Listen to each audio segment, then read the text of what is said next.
Pemirsa, kondisi berbagai negara yang kini mengalami lonjakan kasus COVID-19 menjadi perhatian Presiden Joko Widodo. Menurut Ketua Komite Penanganan COVID-19 dan Pemulihan Ekonomi Nasional KPCPEN, Airlangga Hartarto, Presiden meminta agar situasi ini menjadi perhatian, terutama karena Indonesia sudah membuka kunjungan internasional. 744,7 Airlangga yang juga merupakan Menteri Koordinator Perekonomian ini menyampaikan kajian terhadap vaksin travel line terus dilakukan. Namun pemerintah terus memonitor tingkat kasus di berbagai negara. Bila dilihat di berbagai negara lain, posisi Indonesia relatif lebih baik.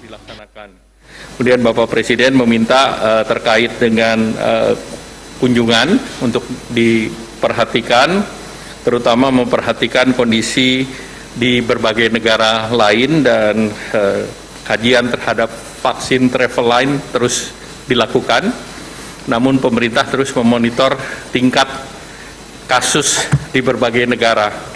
Kalau kita lihat dibandingkan dengan berbagai negara lain, posisi kita relatif lebih baik, seperti misalnya dengan kasus per 100.000 penduduk, Indonesia hanya 1, Thailand per 100.000 penduduk 89, Singapura per 100.000 penduduk ada 454, Malaysia per 100.000 ada 127, dan Australia 51 kasus per 100.000 penduduk.